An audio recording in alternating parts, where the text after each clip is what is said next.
Nag-resign na ako. Ha? Bakit ka nag-resign? Tsaka, bakit pa bigla-bigla kang nagre-resign?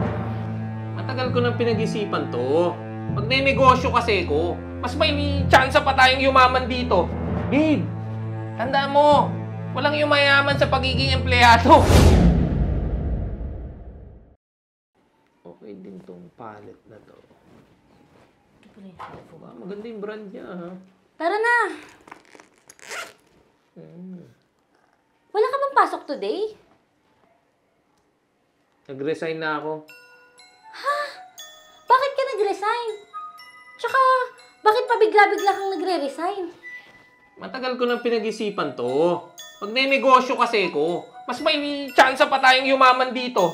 Babe, tanda mo, walang yumayaman sa pagiging empleyado.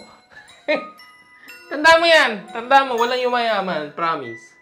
Sigurado ka ba dyan sa papasukin mo? Walang kasiguraduhan sa negosyo. Pero sa tamang diskarte, magtatagumpay ka. Malaki-laki din naman na yung naipon ko dahil sa komisyon ko sa kumpanya. Eh, yun yung gagamitin ko para pampuhunan ko sa negosyo. At kapag itong negosyo na to, naging matagumpay, lumaki yung kita, pinayaman tayo, ay, magre-resign ka din.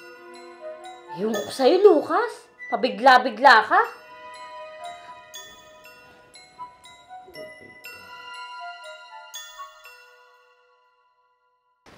Ayan. Ito. Yun. Bossing, ito. 100,000 yan, bossing. Down payment ko yan para dun sa gagawin nating apparel business ko. Basta, bossing, yung request ko dun sa tela ng t-shirt saka jacket, ha. Quality kasi yun, eh. Yes naman, bossing. Siguradong quality tong magiging apparel business mo. Yun na nga, eh. Excited na ako dyan sa business ko na yan, eh. Boss, baka pwede pag may time, baka pwede kong bumisita dun sa pagawaan nyo. Sige, pero ayusin muna natin tong pagkukuhanan ng tela ng apparel business mo. Yan, bossing. Sige.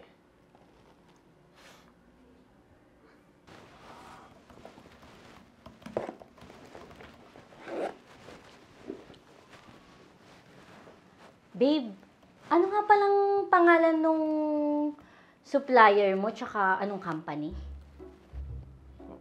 Bakit? Para ma-check ko lang kung legit ba yung kausap mo. Mahirap na, di ba? Baka mamaya maloko ka dyan. Syempre, legit to. As a business owner, as a CEO ng company ko, alam ko na yung mga ganyan. Ginagawa mo pa akong tanga. Kaya mo na ako, babe. Sa diskarte ko dito, huwag mo na pakialaman.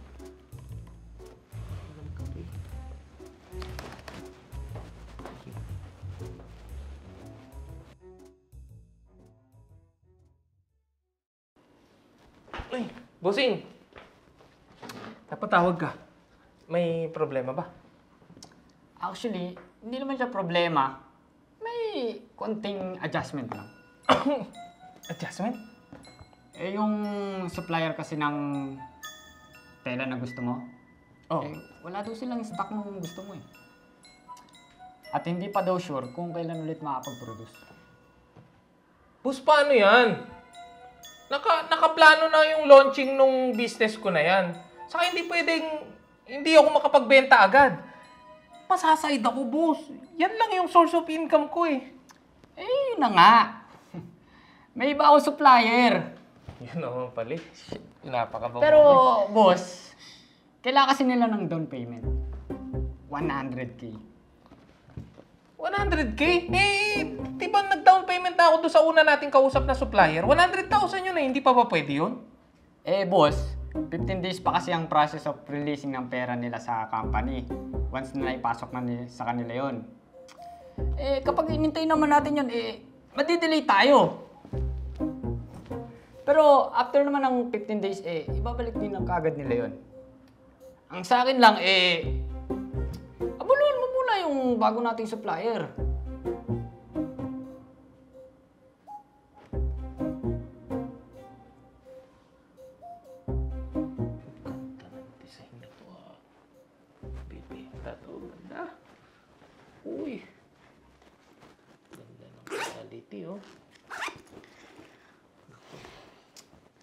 Babe, Hmm. baka pwede mo akong ihatid ng motor sa office muna. Traffic daw kasi sa Marcos Highway.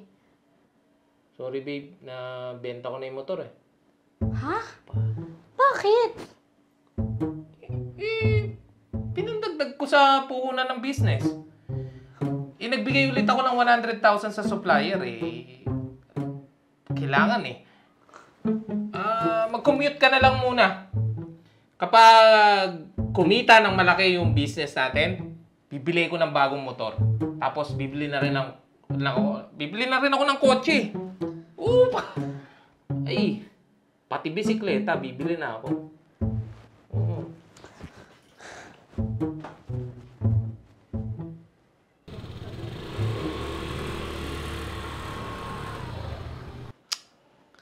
Shit, naka-block na ako.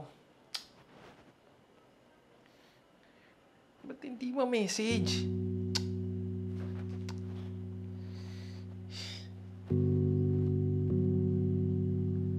Ina.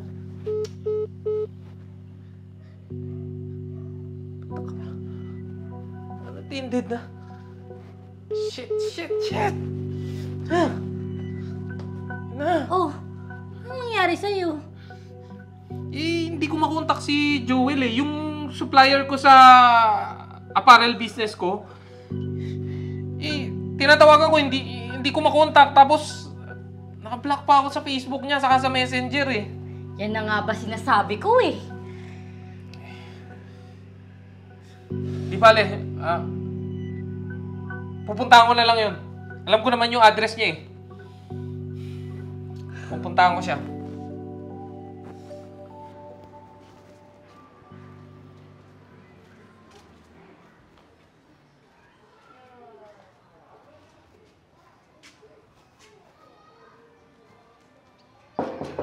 Tao po. Tao po.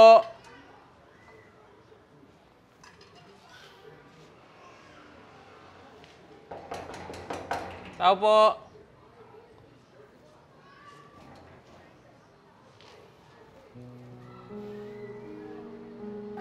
Nascam ho kayo, sir. Madami nang nabiktima yung lalaki na yan eh. Nagsumbong din dito sa barangay. Yung address na yan. Yan lang kasi yung lagi niyang binibigay na address sa mga binibiktima niya. Pero, di yan taga rito. Kung ako ho sa inyo, kalimutan niyo na lang yan. At isipin niyo na, nabigay lang kayo ng pera. At next time, mag-iingat na kayo dahil mahirap matuntun yung scammer na yan eh.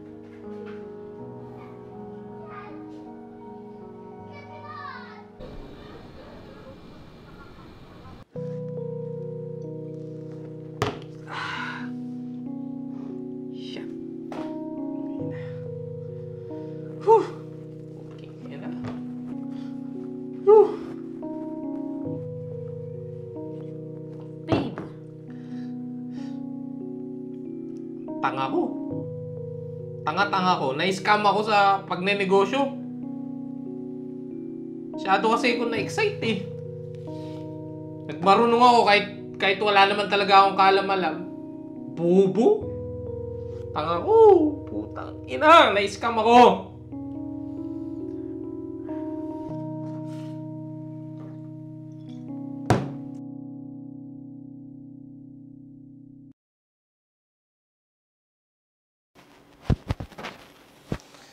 Hey! Hirap umutang. Alam mo utangan? oh. Ipon ko. Pwede mong magamit sa pagsisimula ng bagong negosyo.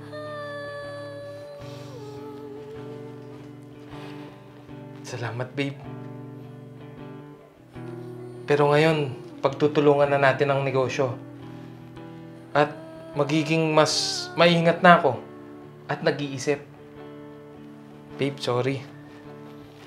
Sorry kasi naging mayabang ako. At sinarili ko yung pagdesisyon sa negosyo. Nangyari na yun, babe. Mahal ang learnings, yun na lang yung isipin natin. At sana, huwag na mangyari ulit. Hindi na mangyayari yun. Dahil pagtutulungan na natin.